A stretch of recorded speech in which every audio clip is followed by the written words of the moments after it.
ना तुम ना ये तुम्हारे बाण मेरे कवच की कोई काट नहीं कर सकता।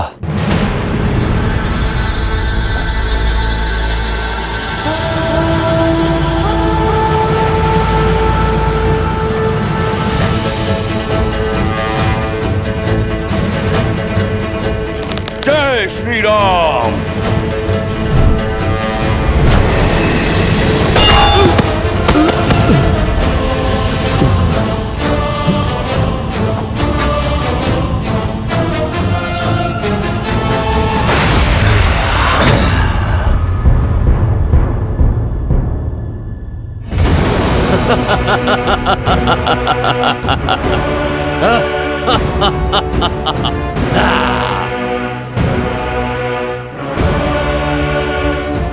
मित्र, मेरी दिव्य गदा का भी इस पर कोई प्रभाव नहीं पड़ा।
लक्ष्मण,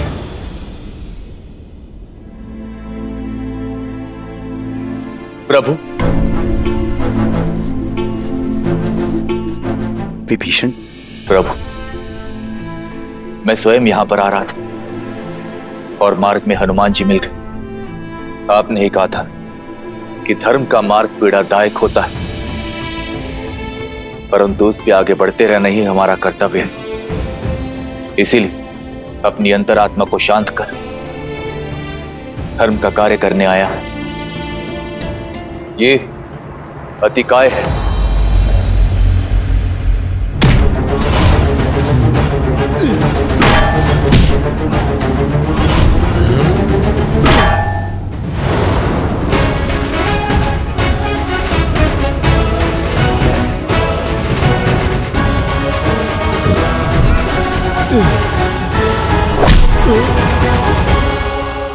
मेरा वीर भतीजा दशनन का पुत्र, बल का पर्याय, इसे केवल ब्रह्मास्त्र से ही मारा जा सकता है, क्योंकि इसका कवच अजय है।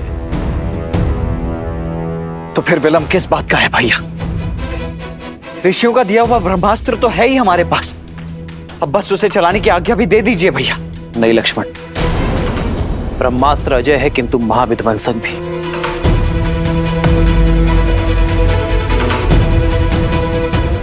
ब्रह्मास्त्र सृष्टि की रक्षा के लिए होता है, किंतु उसकी ऊर्जा सृष्टि का विनाश भी कर सकती है। एक के प्राण लेने के लिए हम ब्रह्मास्त्र का उपयोग नहीं कर सकते लक्ष्मण। यह अस्त्र सर्वशक्तिशाली है। यदि आवाहन किया तो सहस्त्रों जीवों को लील जाएगा। केवल वानर और राक्षसी नहीं, जीव जंतु और अन्य पशु पक्षियों को भी अपना आहार बना लेगा, और यह हमारे मूल्यों के विरुद्ध है लक्ष्मण।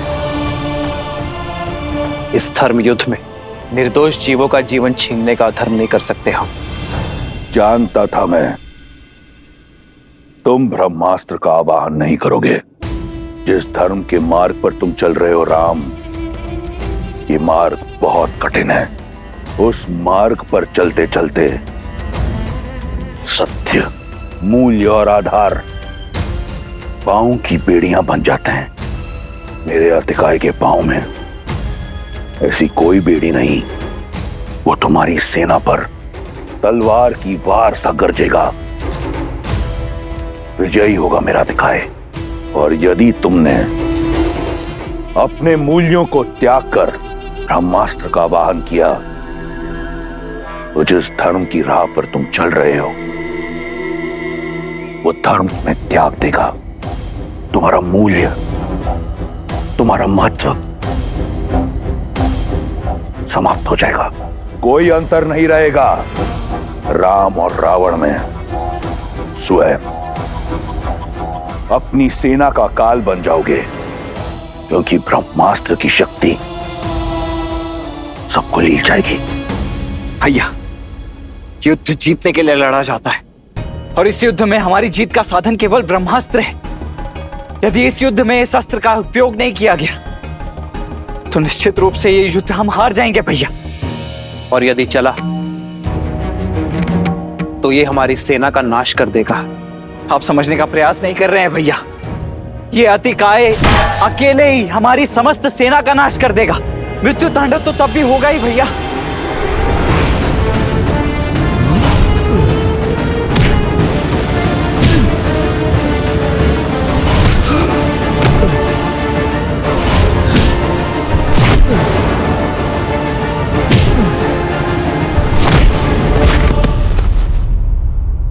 प्रभु, यदि उस मायावी के पास ब्रह्मास्त्र से मरने का वर है तो आपके इस भक्त के पास भी अष्ट सिद्धि नवनिधि का बल है। आप मुझे उसका सामना करने की आज्ञा दीजिए। हाँ भैया, व्यर्थ करने के लिए समय नहीं है हमारे पास शेष। प्रभु, कृपा करके आज्ञा दीजिए। नहीं हनुमान, एक वरदान तुम्हें मिला है, इसलिए मैं दूसरे वरदान की मर्यादा को भंग नहीं कर सकता। यदि तुमने अतिकाय का अंत किया तो ब्रह्मदेव और ब्रह्मास्त्र की मर्यादा कलंकित हो जाएगी। आज एक पुत्र की नहीं, एक पिता की आवश्यकता है। आज तुम्हारी नहीं, तुम्हारे धर्म पिता वायुदेव की आवश्यकता है।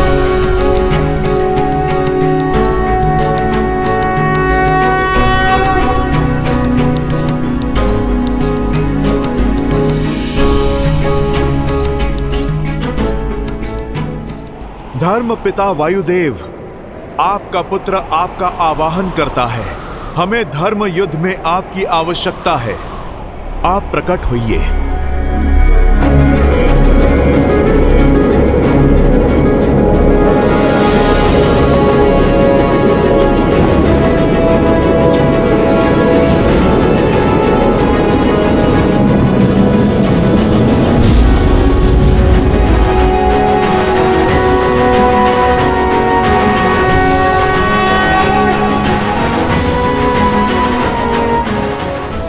वायुदेव, आज धर्म और अधर्म के इस मुठभेड़ में आपकी आवश्यकता आन पड़ी है। धन्य हुआ मैं प्रभु। अब तक मेरे पुत्र हनुमान का आपकी छत्र छाया में आने का उल्लास था, किंतु अब इस धर्म युद्ध में मुझे आपकी सहायता करने का अवसर प्राप्त हुआ है। आदेश दीजिए प्रभु, क्या करना है मुझे? वायुदेव, ये रावण पुत्र अतिकाय है, जिसका काट केवल ब्रह्मास्त्र है, किंतु ब्रह्मास्त्र की शक्ति, उसकी ऊर्जा सहस्त्रों निर्दोषों के प्राणों को लील जाएगी, इस भूमि को शमशान बना देगी। समझ गया प्रभु। आप यही चाहते हैं कि जब लक्ष्मण जी अतिकाया पर ब्रह्मास्त्र चलाएं, तब वहां का ताप किसी को भी ना छू पाए। आपके आशीर्वाद से सब संभव है प्रभु।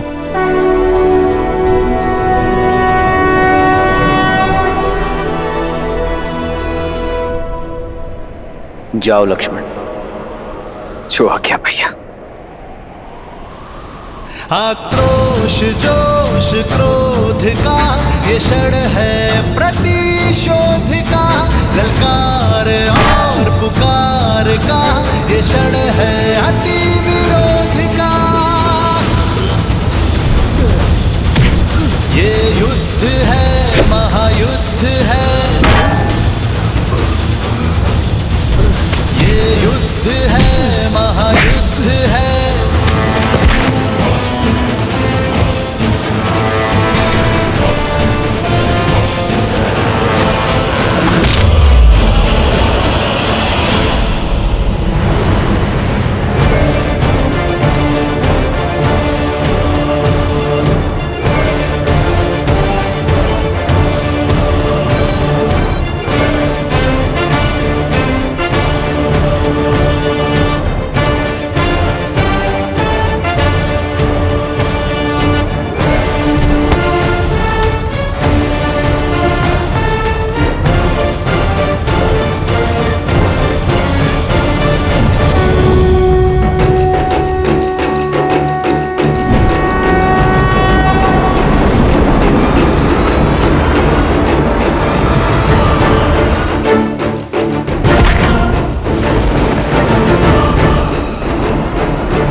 अपने अंत के लिए सज्ज हो जाओ अधिकाय।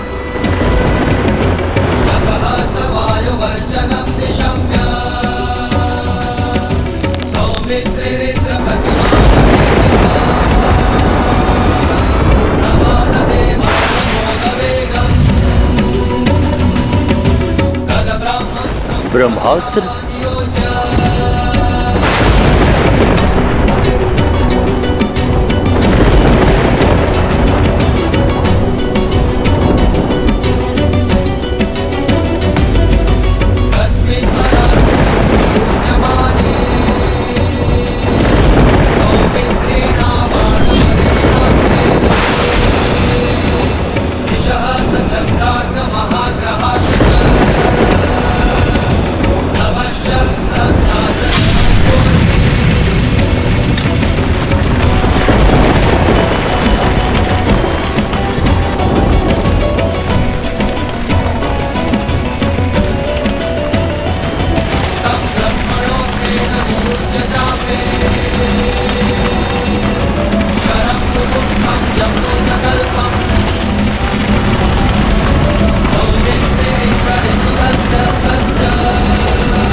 असंभव।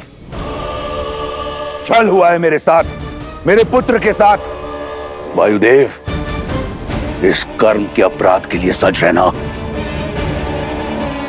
राम, तुमने संहार के सारे मार्ग खोल दिए मेरे लिए। अब कोई नीति, कोई नियम नहीं होगा, होगा तो केवल महासंग्राम।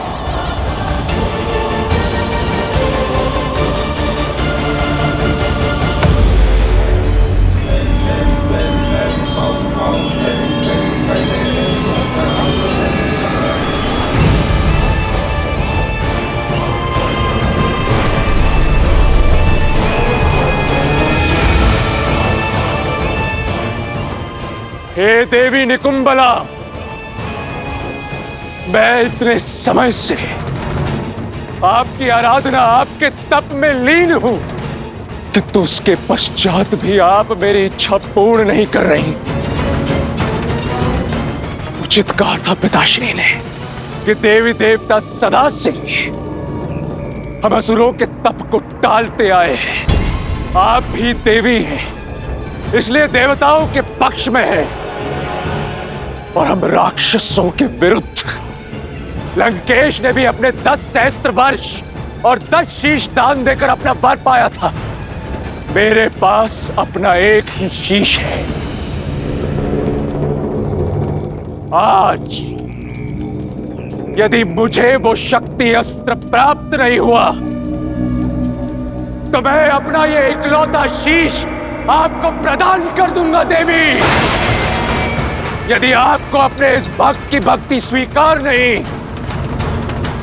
तो आपको मेरी बलि स्वीकार करनी होगी।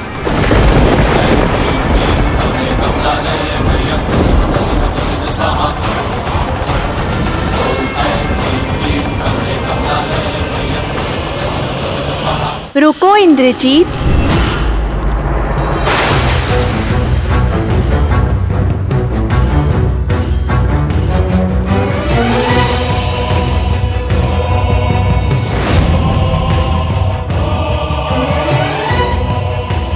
बहुत विलंब कर दिया देवी। अपना पक्षपात दिखा रही थी। तुम्हें अवसर दे रही थी। माता समझकर पूजा करते हो, इसलिए एक पुत्र को अधर्म के हाथ छोड़ देने की प्रतीक्षा कर रही थी। मैं तुम्हारे तप से प्रसन्न हूँ, परंतु मंशा से नहीं, क्योंकि यदि शक्ति अस्त्र का उपयोग अधर्म के लिए हुआ तो वो तुम्हारे ही जीवन के नाश का कारण बन जाएगा। अब ये युद्ध मेरे जीवन और मृत्यु से कई अधिक आगे बढ़ चुका है माता, और पितृभक्ति में यदि मेरे शीश की आहुति भी देनी पड़े तो भी मुझे सहर्ष स्वीकार है। अब मुझे आशा है तो केवल उस शक्ति अस्त्र की, जिसका काट इस संसार में किसी के पास नहीं। मूल्य चाहे जो भी चुकाना पड़े, मुझे वो शक्ति अस्त्र चाहिए। तथास्तु, किंतु स्मरण रहे, इस अस्त्र का प्रयोग केवल एक ही बार हो सकता है। इस अस्त्र के समक्ष कोई दूसरा अस्त्र नहीं टिक सकता। जिस पर लक्ष्य साधोगे उसे अवश्य आहत करेगा, किंतु लौटकर फिर नहीं आएगा। इस युद्ध के अंत के लिए मेरा एक प्रहार ही पर्याप्त है। आप कृपया बिना विलंब किए मुझे वो शक्ति अस्त्र प्रदान करें।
अनुष्ठान पूर्ण हुआ पिताश्री।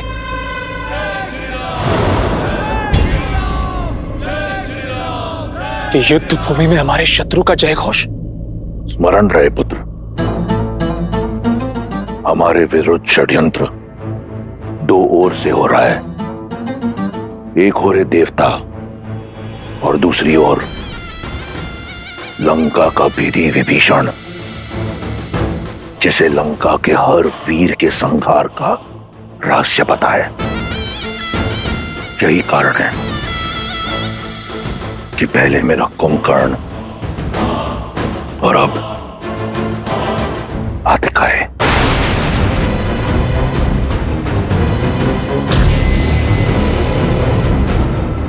ये षड्यंत्र निकुंबिला देवी की शक्ति से भंग होगा पिताश्री। अब निश्चिंत रहिए, आपका ये पुत्र आपको वचन देता है कि कल सूर्यास्त से पूर्व इस युद्ध का अंत होगा, क्योंकि अब आपके इस मेघनाद के पास शक्ति अस्त्र का नाद है, राम के अंत का अस्त्र है।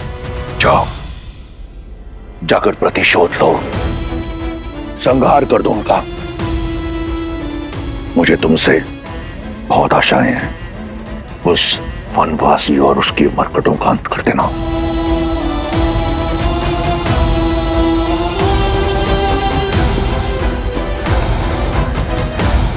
विजयी भव।